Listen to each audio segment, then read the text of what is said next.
Hello and WhatsApp guys, स्वागत है आप सबका आपके अपने चैनल द मैथ बनी में।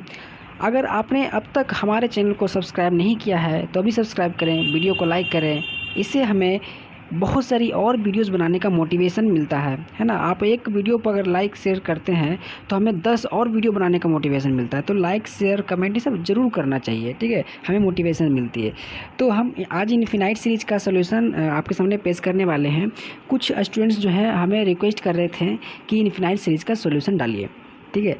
तो इनफिनाइट सीरीज़ का अगर बात किया जाए, है ना, इनफिनाइट सीरीज देखा जाए तो यहाँ पर इनफिनाइट सीरीज को समझने से पहले आपका सीक्वेंस पर जो पकड़ है ना वो मजबूत ज़रूर होना चाहिए। तो इसी बात को ध्यान में रखते हुए मैं पहले ये जो सीक्वेंस है ना, सीक्वेंस एंड देयर लिमिट वाला चैप्टर, इसका कम से कम एक एक्सरसाइज ज़रूर करवा दे रहा हूँ। साथ ही में इस चैप्टर का थोड़ा इंट्रोडक्शन आपके सामने मैं पेश कर दे रहा हूँ, ठीक है, कि सीक्वेंस है ना, उसका जो कॉन्सेप्ट होता है ना उसके बारे में मैं बता रहा हूँ। देखिए, ठीक है, सीरीज समझने से पहले क्योंकि ज़रूरी होता है, बिना सीक्वेंस समझे आप सीरीज नहीं समझ सकते। देखिए, चैप्टर का नाम है सीक्वेंस एंड देयर लिमिट, ठीक है। सीक्वेंस होता क्या है पता है? सीक्वेंस जैसे कि मान लीजिए let S be a set of number, एक succession of number A1 A2 है ना, dash dash dash all belongs to S formed according to some different rule. कह रहा है कि अगर कोई सेट ले लेते हैं, ठीक है, कोई सेट हम ले लेते हैं और इसी से हम कोई टर्म ले लेते हैं और टर्म सक्सेसिव में होना चाहिए। कहने मतलब जैसे कि मान लीजिए हम कोई सेट में से एक ले लेते हैं, ठीक है, एक के बाद 2 आ रहा है, 3 आ रहा है ना, 4 आ रहा है, ऐसे करते करते इन्फिनिटी तक जाएगा, ठीक है। तो इसी को हम सीक्वेंस कहते हैं ना, एक के बाद एक होना चाहिए, आगे पीछे नहीं होना चाहिए। ऐसे नहीं कर सकते कि एक हो गया, 3 हो गया, फिर 2 हो गया, फिर 5, फिर 4, ऐसे नहीं। सक्सेसिव में से एक के बाद एक होना चाहिए, ठीक है। कॉमा देख के हम लिखते हैं, ठीक है, हमेशा याद रखिएगा कि हम सीक्वेंस को कॉमा देख के लगा कर लिखते हैं और सीरीज को है हम प्लस साइन लगा कर लिखते हैं, ठीक है, और सीक्वेंस को कॉमा लगा के लिखते हैं, ठीक है। और एक चीज़ ध्यान रखिएगा कि हम इसको रिप्रेजेंट कैसे करते हैं। हम इसको रिप्रेजेंट करते हैं, कोई ब्रैकेट से रिप्रेजेंट कर देंगे ना, ये ब्रैकेट लगा सकते हैं या ये ब्रैकेट लगा सकते हैं ना, हम ये दोनों ब्रैकेट से सीक्वेंस को रिप्रेजेंट करते हैं। एक और चीज़ ध्यान रखिएगा कि जैसे कि एन मान लीजिए लिखते हैं, ठीक है, तो एन का मतलब हो गया एनवा टर्म, ठीक है। एक चीज़ और ध्यान लीजिए, जैसे है ना, ये सीक्वेंस मान लीजिए हो गया, है ना, इसको रिप्रेजेंट करते हैं ऐसे, है ना, सीक्वेंस को, या फिर हम इसी सीक्वेंस को ऐसे भी रिप्रेजेंट कर सकते हैं ना, ये वाले ब्रैकेट से, है ना, ये वाले ब्रैकेट से, करली ब्रैकेट से, ठीक है। तो ये तो हमारा सीक्वेंस कहलाएगा, इसको हम सीक्वेंस कहेंगे। लेकिन अगर हम इसको बिना ब्रैकेट के लिख दें तो इसका मतलब हो जाता है एनवा टर्म, ठीक है। उसी तरह अगर हम A1 लिख दें, कहने का मतलब है पहला टर्म। उसी तरह अगर हम A2 लिखें तो कहने का मतलब है दूसरा टर्म, है ना, इसी सीक्वेंस का दूसरा टर्म, ठीक है। एक और चीज़ ध्यान रखिएगा कि मान लीजिए आपको ऐसा दिए रखें, ठीक है, सीक्वेंस AN, ठीक है, तो इसका मतलब ये हो गया, इसी को हम अगर मैथमेटिकल लैंग्वेज में कन्वर्ट करें तो इसको हम ऐसे कहेंगे, ठीक है, सीक्वेंस AN, ठीक है, इसका मतलब ये हो गया, ओके। तो ये सब जो है ना क्वेश्चन बनाने टाइम में बहुत ही हेल्प करेगा। अगर इस बातें नहीं ध्यान में रखते हैं तो क्वेश्चन में छोटी छोटी मिस्टेक आप कर बैठेंगे और आपका जो आंसर है ना वो गलती हो जाएगा, ठीक है। तो ये सब चीज़ का ध्यान रखना बहुत ज़रूरी है, ठीक है। ऐसे दिया रहेगा, ठीक है, तो मान लीजिए उस सीक्वेंस के बारे में कह रहा है, या ऐसे दिया रखा तो समझ लीजिएगा कि उसी सीक्वेंस का एनवा टर्म के बारे में कह रहा है, जैसे कि यहाँ पर आप देख सकते हैं ना, एनवा टर्म को एन से रिप्रेजेंट किया गया है ना। और अगर सीक्वेंस को रिप्रेजेंट करना है तो ये दोनों ब्रैकेट से हम रिप्रेजेंट करते हैं, ठीक है। इस वाले ब्रैकेट से हम नहीं रिप्रेजेंट करते हैं सीक्वेंस को, ओके, ये ब्रैकेट नहीं यूज कीजिएगा, ओके। हम यही 2 ब्रैकेट से रिप्रेजेंट करते हैं, ओके। थोड़ा आगे बढ़ते हैं, है ना। अगर वीडियो कहने मतलब है, अगर मैं इसमें थोड़ा डिटेल जाऊँ तो वीडियो बहुत लंबी हो जाएगी, है ना, हमें सीरीज समझना है ना। उसके लिए हम सीक्वेंस का थोड़ा इंट्रोडक्शन ले रहे हैं, इसलिए हम क्या करते हैं यहाँ पर कि इंट्रोडक्शन में ही चलते हैं, ठीक है, थोड़ा डिटेल नहीं जाते हैं। इतना पढ़ जरूर लेते हैं कि सीरीज समझने में आसानी हो, ठीक है, ओके। तो मैं कुछ समझा रहा हूँ, ठीक है, जो कि आगे जाके आपको हेल्प करेगा, है ना, ऐसा चीज़ मैं समझा रहा हूँ, ओके। कुछ और समझते हैं, यहाँ पर एग्जांपल एक ले रहा है, उसको भी देख लेते हैं, है ना। देखिए यहाँ पर एक एग्जांपल है, एन यानी कि एनवा टर्म, है ना, कोई सीक्वेंस होगा यहाँ पर, है ना, तो उस सीक्वेंस का कह रहा है एनवा टर्म, है ना। एनवा टर्म क्या दे रखा है? एनवा टर्म दे रखा है 1/n², है ना, 1/n²। जैसे कि देख रहे हैं ये सीक्वेंस है अंदर, है ना, बहुत सारे टर्म है उसके अंदर यहाँ पर कोई एनवा टर्म होगा, है ना, वही एनवा टर्म यहाँ पर दिए रखा है 1/n², ठीक है। तो ये बता रहा है कि क्या सक्सेसिवली है के बाद एक आ रहा है। एक चीज़ और आप ध्यान रखिएगा, बहुत ही इंपॉर्टेंट चीज़ है ना।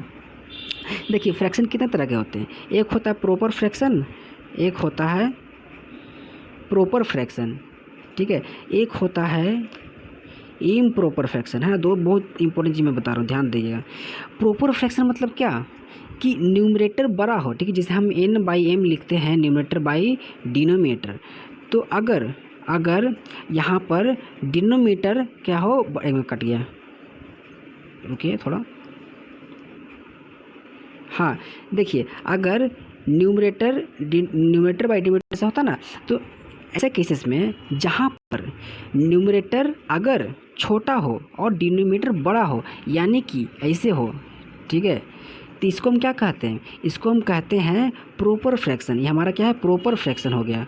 और प्रॉपर फ्रैक्शन में कभी भी क्या होता है, जैसे कि हम ये रियल नंबर लाइन पे इसको रिप्रेजेंट करना चाहें, यहाँ पर 0 डाल लें और यहाँ पर हम 1 डालें, तो प्रॉपर फ्रैक्शन कभी भी हम 1 के पहले लगाते हैं, ठीक है ना। ऑटोमेटिक आप फाइंड कीजिएगा ना, जैसे कि आप 1/3 लेके देखिएगा, है ना, तो सब क्या आ जाएगा, 1 के पीछे आएगा, है ना, 1 के पीछे आएगा, लेस देन 1 आएगा, है ना, लेस देन 1 आएगा, ठीक है। लेकिन जैसे कि आप इम्प्रॉपर फ्रैक्शन ले लें, जैसे कि इम्प्रॉपर फ्रैक्शन ले लें, है ना, जैसे कि यहाँ पर न्यूमरेटर बाई डिनोमिनेटर में कुछ रहेगा टर्म्स मान लीजिए, ठीक है, और यहाँ पर जैसे कि अगर न्यूमरेटर बड़ा रहे और डिनोमिनेटर छोटा रहे, तो ऐसे केसेस में जब भी हम इसको रिप्रेजेंट करेंगे, तो जैसे यहाँ पर 0 है 1 है, तो इसका जो टर्म आएगा ना, इसका जो सीक्वेंस आएगा 1 के पहले आएगा, ठीक है। मैं थोड़ा एग्जांपल ले रहा हूँ ताकि समझने में आपको आसानी हो, नहीं तो आपको लगा कि ऊपर ऊपर जा रहा है, ठीक है। जैसे कि हम ले लेते हैं प्रॉपर फ्रैक्शन का एग्जांपल। प्रॉपर फ्रैक्शन यानी कि जिसका डिनोमिनेटर ज़्यादा हो, है ना, डिनोमिनेटर जिसका ज़्यादा हो न्यूमरेटर से,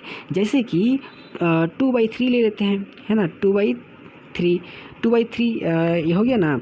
तो इसको हम रिप्रेजेंट करेंगे ना कभी भी, तो देखेंगे कि ये 1 के पीछे आ रहा है ना। कोई सीक्वेंस हम ले लेते हैं, तो हम टर्म ना ले लिए, कोई सीक्वेंस ले लेते हैं, जैसे कि 1/n का दी हुई सीक्वेंस लेना, क्या यहाँ पर दिया ही हुआ है ना, ये क्या है, एक इम्प्रॉपर फ्रैक्शन का टर्म दिया रखा है ना, इम्प्रॉपर फ्रैक्शन का टर्म दिया रखा है। तो इसमें आप देखेंगे ना, इसको चेक करेंगे, डिवाइड करेंगे, तो पाएंगे कि सब जैसे कि हम इसे लिखते, देखिए 1 आया, पहला यहाँ पर आएगा, फिर दूसरा यहाँ पर आएगा, फिर तीसरा यहाँ पर आएगा, फिर डेंसिटी बढ़ते चला जाएगा, इसे है ना, सब 1 के पीछे आएगा, ठीक है।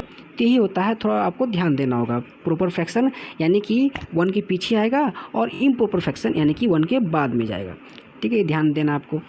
अब यहाँ पर थोड़ा एग्जांपल दे रखा है, तो खुद से देख सकते हैं, मैंने उतना समझा दिया है, तो इनफ है इतना, ठीक है। एक और देख लीजिए, यहाँ पर ये जो है ना, ये जो दिख रहे हैं आप, -1/n जो है ना, इसमें कभी भी n का वैल्यू अगर इवन डालेंगे तो 1 आएगा, और डालेंगे वैल्यू n का तो आएगा -1 आएगा, है ना। इवन डालने पे आएगा, इवन डालने पे 1 आंसर आएगा, और डालने पे -1 आएगा, ठीक है। तो ये ऑस्किलेटिंग सीक्वेंस इसको कहते हैं, ठीक है, ये आपको ध्यान में रखना है। उसी तरह और भी कुछ एग्जाम्पल यहाँ पर देख सकते हैं कि ये भी ऑस्किलेटिंग है, बट ऑस्किलेटिंग इन्फिनाइटली कर रहा है ना। वैल्यू पुट करके खुद से देख सकते हैं, मैं डिटेल वीडियो नहीं बना सकता, नहीं तो वीडियो लंबी हो जाएगी, थोड़ा फिर दिक्कत हो जाएगा, ठीक है। वीडियो लंबी नहीं मैं करना चाह रहा हूँ। अगर आपको चाहिए डिटेल में वीडियो तो कमेंट कीजिए, मैं डाल दूँगा। और देखिए सीक्वेंस 2 तरह का होता है, फिनाइट सीक्वेंस और इनफिनाइट सीक्वेंस, है ना। फिनाइट सीक्वेंस जिसमें कि टर्म्स फिनाइट हो, है ना, टर्म्स फिनाइट हो, जैसे कि 1 2 3 4 5 6 से लिमिट दे दिया कि इतना से ज़्यादा आगे नहीं जाना है। और एक होता है इनफिनाइट सीक्वेंस, जिसका कि टर्म जिसके अंदर जो एलिमेंट है ना वो ही इन्फिनाइट हो जाए, यानी कि उसको सीक्वेंस को भी हम इन्फिनाइट कह देंगे। जैसे कि यहाँ पर है ना, नेचुरल नंबर का सीक्वेंस दे रहा है ना, तो इन्फिनाइट चला जाएगा। ओके, रेंज ऑफ सीक्वेंस है, रेंज ऑफ सीक्वेंस यहाँ पर देखिए, this set of all distinct terms of sequence n is called range of sequence, है ना। For example the range of sequence -1 n such that n belongs to natural number, है ना। जिस यहाँ पर रेंज दिया रखा है, रेंज मतलब नहीं समझ रहा, जैसे कि डोमेन, जैसे कि सीक्वेंस है क्या, इस सीक्वेंस है क्या, कोई नेचुरल नंबर से रियल नंबर तक का मैपिंग है ना। तो क्या डोमेन हो गया, है ना, ये डोमेन हो गया, और ये हमारा रेंज हो गया, ठीक है। तो डोमेन हम नेचुरल नंबर डाल रहे हैं n पर, तो रेंज हमारा क्या आ रहा है, रेंज हमारा आ रहा है -1 1, है ना। तो ये किसका सेट है भाई, तो -1 और 1 का ना सेट है, तो बस यही यहाँ पर कह रहा है, और कुछ नहीं है, ठीक है। और देखिए सीक्वेंस जो है, बाउंडेड सीक्वेंस के बारे में बताया गया, कौन कौन सा बाउंडेड होता है, कब होता है, नहीं होता है, ठीक है। इस सब पर मैं अगर बोलेंगे आप तो मैं डिटेल वीडियो बना दूंगा, ठीक है। मैं थोड़ा आगे जा रहा हूँ ताकि आगे का जो सोल्यूशन है ना वो भी तो कवर करना है ना, इसी पे मैं रह जाऊँगा तो दिक्कत हो जाएगा, ठीक है। आप आपको नहीं समझ में आ रहा है, अगर कहीं पर दिक्कत भी है तो आप तुरंत कमेंट कीजिए फटाक से, ठीक है। यहाँ पर कन्वर्जेंस सीक्वेंस देखिए दे रहा है, कन्वर्जेंस सीक्वेंस है ना, डेफिनेशन ऑफ लिमिट। देखिए इसको समझना थोड़ा इंपॉर्टेंट है, ठीक है। कन्वर्जेंस सीक्वेंस क्या है, डेफिनेशन ऑफ लिमिट क्या है। देखिए यहाँ पर पिक्चर दिया गया है तो उसी की मैं हेल्प कर से समझा रहा हूँ, ठीक है। देखिए यहाँ से समझने में आसानी होगा, पहले से ही पिक्चर दिया रखा है तो बनाने का ज़रूरत नहीं पड़ेगा। कह रहा है कि अगर हम कोई सीक्वेंस ले लेते हैं, ठीक है, इसको मैं साइड कर दे रहा हूँ, ठीक है, मैं खुद से बना रहा हूँ इसको साइड करके, ठीक है।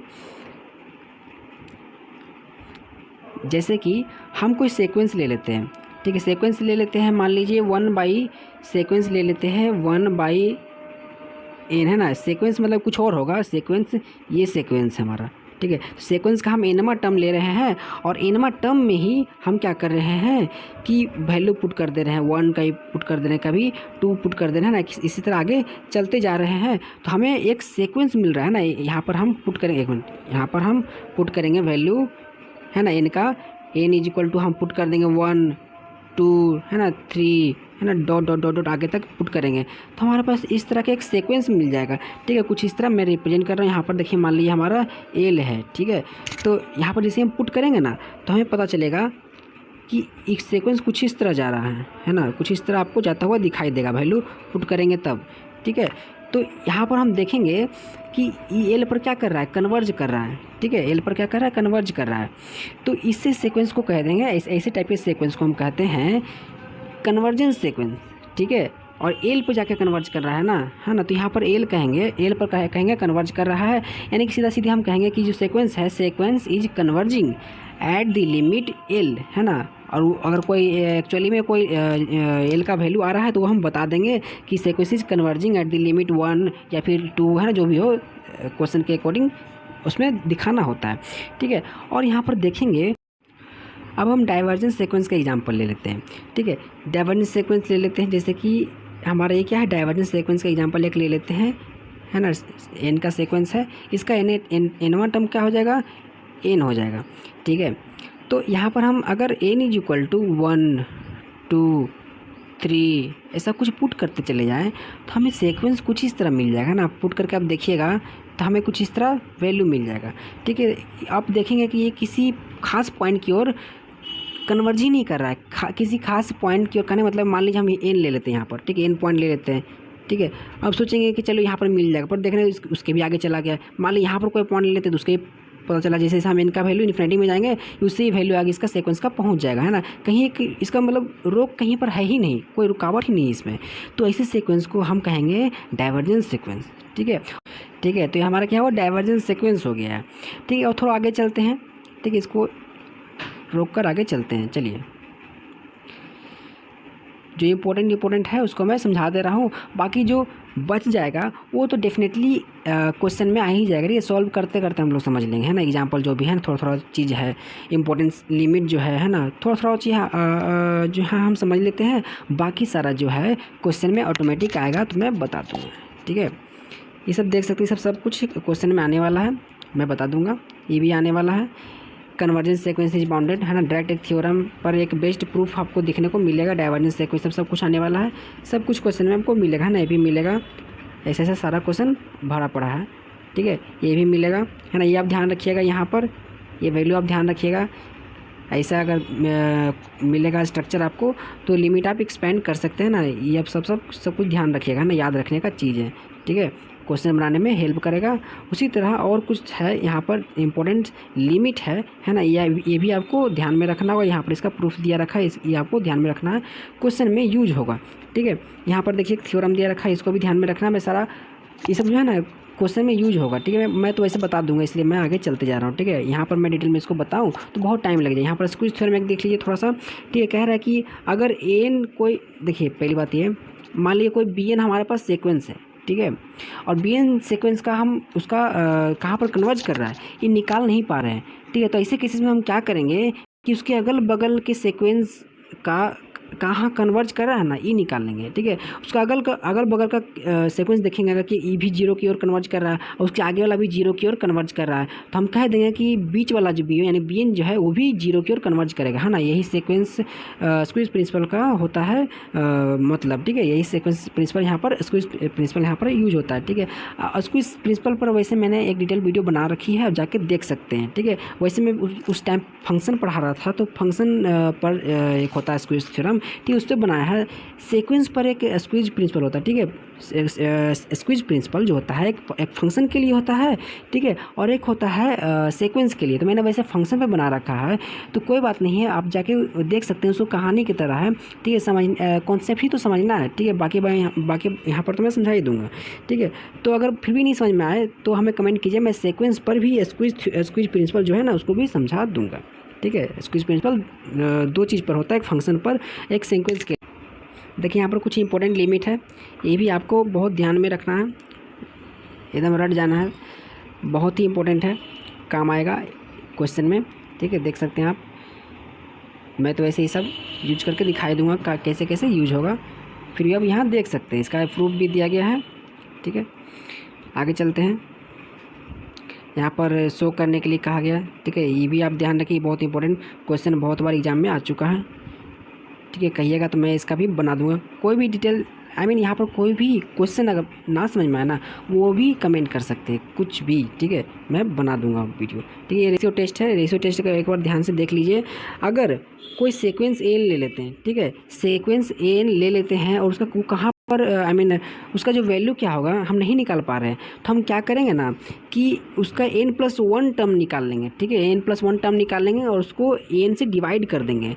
अगर उसका जो वैल्यू होगा 1 से बड़ा आएगा, तो हम कह देंगे कि जो सीक्वेंस एन है वो भी इन्फिनिटी पर कन्वर्ज करेगा, ठीक है। इस एल का वैल्यू अगर कुल मिला के कहें अगर n+1/n का वैल्यू ग्रेटर देन 1 आ गया, तो हम कह देंगे कि एन भी इन्फिनिटी की ओर टेंड करेगा, ठीक है। और अगर वही सीक्वेंस का वैल्यू ऐसे डिवाइड करने पे, है ना, n+1/n करने पे आ जाए अगर 1 से छोटा, ठीक है, तो हम कह देंगे कि जो सीक्वेंस एन जो है वो 0 पर टेंड करेगा अगर n टेंड्स टू इन्फिनिटी कर रहा है तो, ठीक है। तो हमारा रेशियो टेस्ट था, एप्लीकेशन ऑफ रेशियो टेस्ट, यानी कि उसका यूज क्या क्या है ना, आप एग्जाम्पल ये सब देख सकते हैं। आगे चलते हैं, ठीक है। मोनोटोनिक सीक्वेंस एक बार देख लीजिए।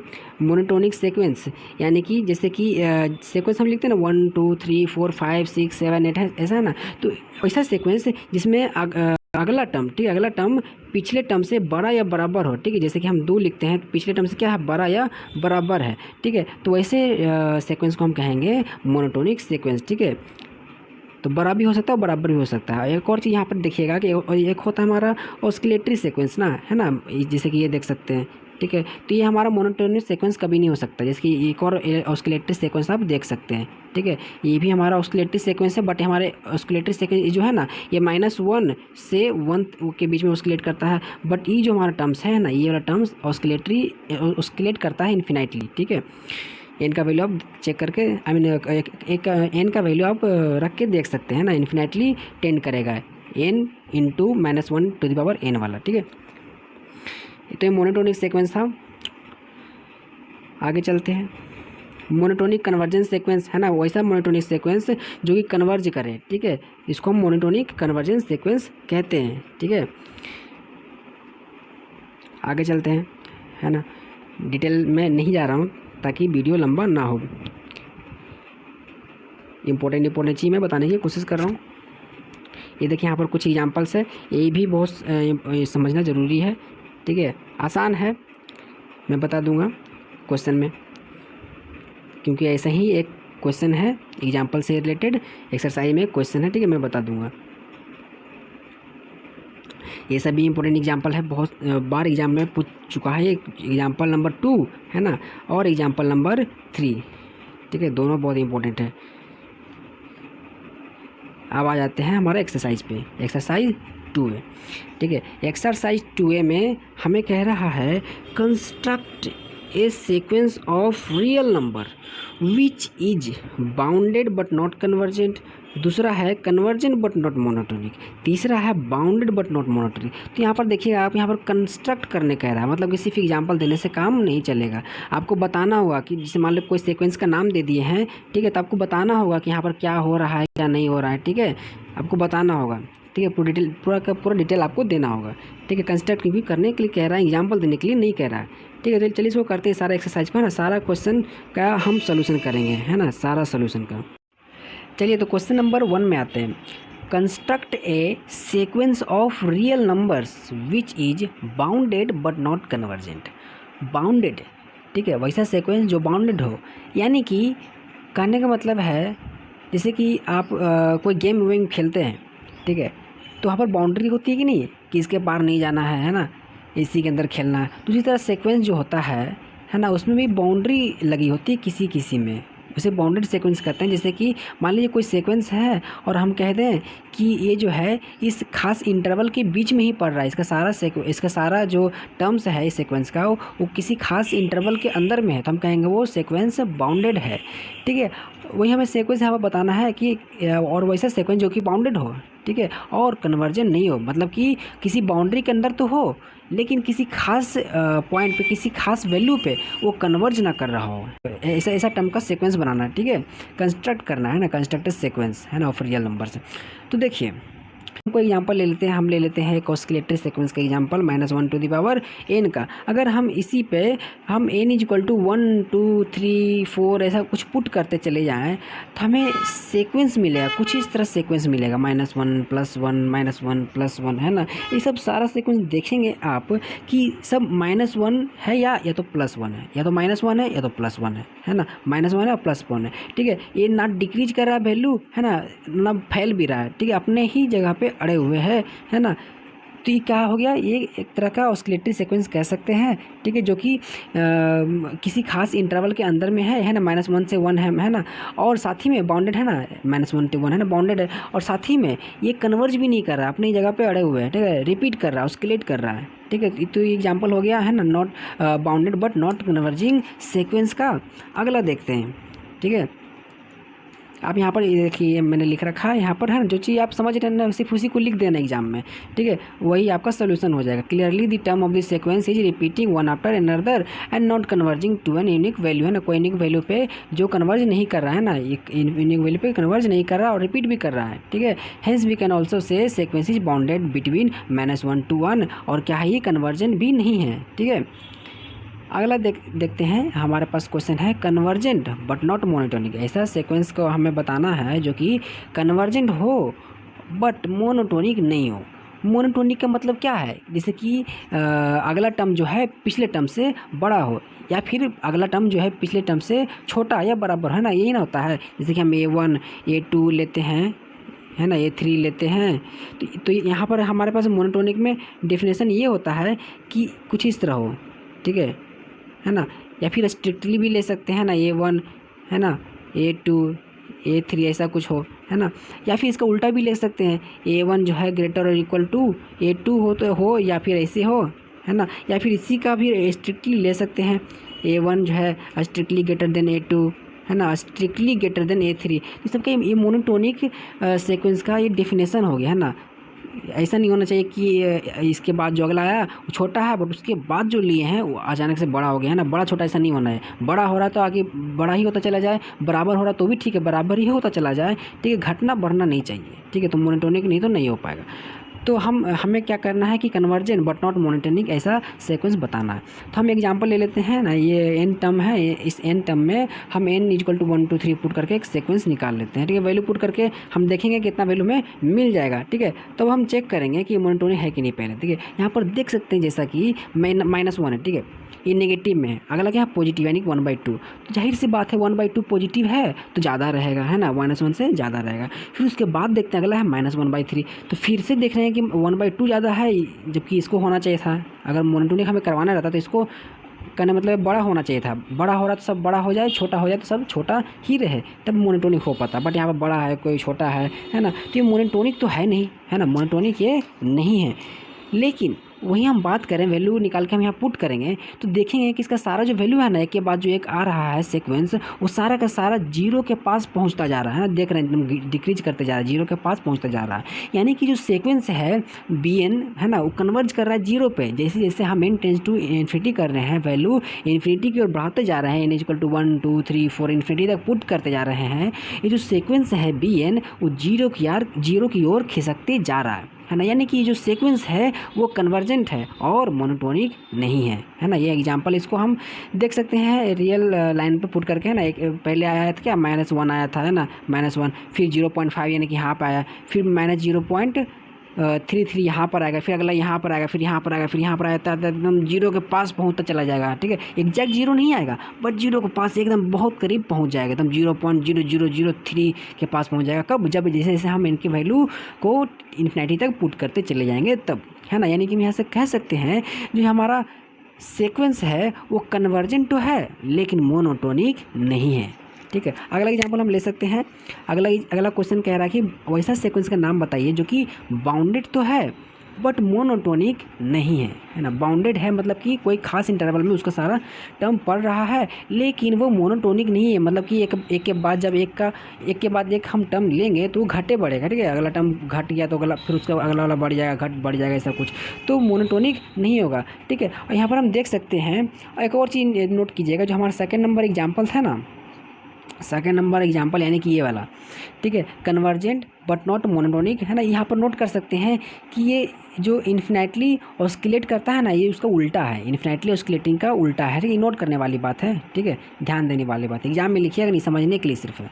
देखिए यहाँ पर बाउंडेड बट नॉट मोनोटोनिक का एग्जाम्पल हमें देखते हैं। यहाँ पर नोट मैंने लिख रखा है, देखते हैं। This sequence can be oscillating, है ना। ये सीक्वेंस जो है ऑस्किलेटरी मोशन, ऑस्किलेटरी सीक्वेंस भी हो सकता है या ऑस्किलेटरी कन्वर्जिंग का भी एग्जांपल हम देख सकते हैं, दोनों को एग्जांपल हम देख सकते हैं। ठीक है, अगर बुक का हिंट में देखेंगे ना आप तो UN equal to -1 upon n, sorry -1 to the power n-1 upon n, है ना, एग्जाम्पल दिया गया है।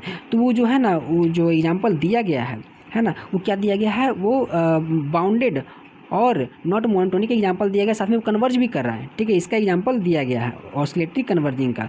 ठीक है, हम चाहे तो डायरेक्ट जो फर्स्ट में लिए थे ना, हम डायरेक्ट इसका जो है ना, ये वाला भी पुट कर सकते हैं। ठीक है, थर्ड में ये वाला आंसर भी हो सकता है। ठीक है, कोई दिक्कत नहीं है ना। देख सकते हैं कि ये जो बाउंडेड है -1 के 1 के बीच में है और मोनोटोनिक भी नहीं है, कभी -1 तो कभी +1, कभी -1 +1। ठीक है, यानी कि थर्ड नंबर क्वेश्चन में हम ये वाला एग्जांपल भी पुट कर सकते हैं और साथ ही साथ ये वाला एग्जांपल भी पुट कर सकते हैं। ठीक है, ये वाला भी पुट कर सकते हैं, ये वाला भी। ठीक है, और साथ ही बुक में जो दिया गया है पावर n-1 चढ़ा दिया गया, वो भी पुट कर सकते हैं, कोई दिक्कत नहीं है। हाँ, बट वहाँ पर क्या होगा कि n > 1 पुट कर देना होगा। ठीक है, जो बुक में दिया गया ना, n > 1 पुट करना होगा, नहीं तो n पुट करेंगे, n का वैल्यू 1 पुट करेंगे तो 0 हो जाएगा ना।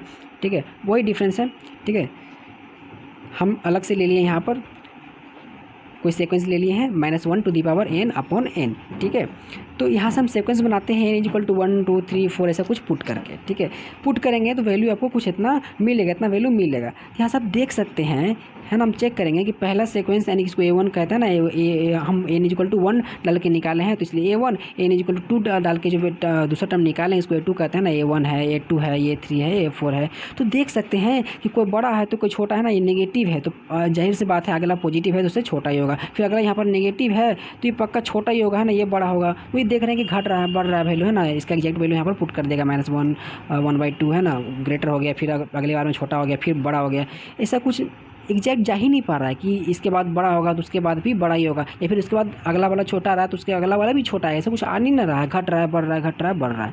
तो इसलिए सीक्वेंस जो है मोनोटोनिक तो नहीं है, ये तो क्लियर है। अब इसका एग्जैक्ट वैल्यू हम फाइंड करके देखेंगे, चेक करेंगे कि कन्वर्ज कर रहा है कि नहीं, है ना। आई मीन बाउंडेड ना चेक करना है, तो बाउंडेड है कि नहीं ये चेक करेंगे। ठीक है, कि किसी खास इंटरवल के अंदर ही पड़ रहा है कि नहीं, है ना, एकदम जंप नहीं कर रहा है कि नहीं, ये चेक करना है। ठीक है, देख रहे हैं कि -1 आ रहा है, अगला 0.5 आ रहा है ना पॉजिटिव में, फिर उसके बाद इतना आ रहा है ना नेगेटिव में, फिर उसके बाद इतना आ रहा है पॉजिटिव में।